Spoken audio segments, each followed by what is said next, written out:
అదేంటో గాని చంద్రబాబు నాయుడు గారు అధికారంలో ఉన్నప్పుడు స్థానిక సంస్థల ఎన్నికలు జరిపించాల్సి వస్తే ఆయన పెద్దగా ఆసక్తి చూపుతూ ఉండరు. ప్రత్యేక అధికారులను నియమించుకొని స్థానిక సంస్థల పాలన కంటిన్యూ చేసుకుంటూ ఉంటారు. ఈసారి కూడా ఏప్రిల్ 2వ తేదీకేమో గ్రామ పంచాయతీల పదవీ కాలం అయిపోతుంది. మార్చి 17కేమో పట్టణ స్థానిక సంస్థల ఆ పదవీ కాలం అయిపోతుంది. ఎన్నికలు జరిపించాలి. ఇంతకుముందు సుప్రీంకోర్టు కూడా క్లియర్ కట్గా చెప్పింది, ఏదైనా ప్రకృతి వైపరీత్యాలు లాంటివి సంభవిస్తే తప్ప ఎన్నికలు వాయిదా వేయకూడదు అని చాలా క్లియర్ కట్గానే. సో అంటే రాష్ట్ర ఎన్నికల సంఘం కూడా స్థానిక సంస్థల ఎన్నికలు జరిపించడం కోసం వాళ్ళ కార్యాచరణ అంతా సిద్ధం చేశారు. వాళ్ళు దానికి సంబంధించినటువంటి కసరత్తు కూడా పూర్తి చేస్తూ ఉంటే ప్రభుత్వం వైపు నుంచి సహకారం అందడం లేదు. అప్పుడే అర్థమైంది ఎన్నికలు జరిపించే ఉద్దేశం లేదేమో అని. మొన్నటికి మొన్న కథనాలు కూడా వెలువడ్డాయి. ఏమని? స్థానిక సంస్థల ఎన్నికలు కనుక జరిపిస్తే స్థానిక సంస్థల్లో కనుక వాళ్ళు పాలక మండలి కనుక కొలువు తిరిగితే కేంద్రం నుంచి స్థానిక సంస్థల అకౌంట్లోకి నేరుగా డబ్బు పడే విధంగా సిస్టమ్ ఉంది కాబట్టి దాదాపు కొన్ని 2-2.5 వేల కోట్ల రూపాయలు నేరుగా పడతాయి కాబట్టి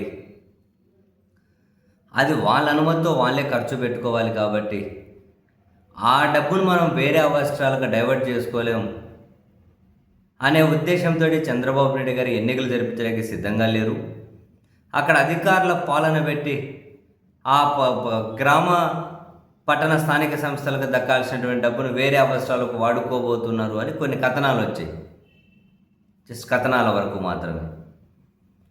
సో ఇదంతా జరుగుతూ ఉన్నప్పుడే తాజాగా హైకోర్టులో ఒక పిటిషన్ ప్రజా ప్రయోజన వ్యాజ్యం పడింది. గడువులోగా పంచాయతీ ఎన్నికలు పట్టణ స్థానిక సంస్థల ఎన్నికలు జరిపించే విధంగా ఆదేశాలు ఇవ్వండి అని. ఈ పిటిషన్ను విచారణకు స్వీకరించింది హైకోర్టు ప్రధాన న్యాయమూర్తి నేతృత్వంలోని ధర్మాసనం. అయితే ఆ విచారణ సందర్భంగా ప్రభుత్వం తరపున దమ్మాలపాటి శ్రీనివాస్ అడ్వకేట్ జనరల్ ఏమంటారంటే, ఇదే కోర్టులోనే ఇంకో పిటిషన్ ఉంది, బీసీ జనగణన పూర్తి అయిన తర్వాత మాత్రమే ఎన్నికలు జరిపించండి అని. ఆ విచారణ కూడా పెండింగ్లో ఉంది. బీసీ జనగణన పూర్తి చేయాలని చెప్పి ఇంతకుముందు ఒక కమిషన్ వేస్తే అదేమీ నివేదిక ఇవ్వలేదు. ఇప్పుడు దాన్ని మళ్ళీ పునర్నియమించాం, వాళ్ళ నివేదిక ఇవ్వాల్సి ఉంది. అయినా మేము ఈ అంశానికి సంబంధించి పూర్తి వివరాలతోటి ఒక కౌంటర్ దాఖలు చేస్తాం, టైం ఇవ్వండి అని అడిగితే తదుపరి విచారణ 3 వారాలకు వాయిదా పడింది.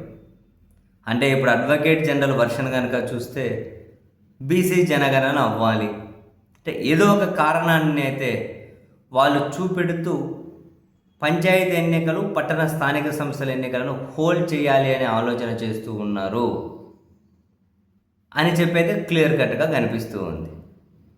సో అడ్వకేట్ జనరల్ వర్షన్ చూస్తే ఎన్నికలు జరిపించడానికి చంద్రబాబు నాయుడు సర్కార్ సిద్ధంగా లేదు. సరే 3 వారాలకు విచారణ ఉంది, అప్పుడు పూర్తి స్థాయి కౌంటర్ ఏం దాఖలు చేస్తారు, హైకోర్టు ఏమంటుంది, రాష్ట్ర ప్రభుత్వం జరిపించడానికి ఇష్టం లేకపోతే ఇంకెవరేం చేయగలుగుతారో? రాష్ట్ర ప్రభుత్వాన్ని కాదు అని కేంద్ర ఎన్నికల సంఘం రాష్ట్ర ఎన్నికల సంఘం జరిపించగలుగుతుందా? చూద్దాం. మొత్తం మీద అయితే గడువులోగా ఎన్నికలు జరిపే అవకాశమే లేదు, ఆ సూచనలే కనిపించడం లేదు.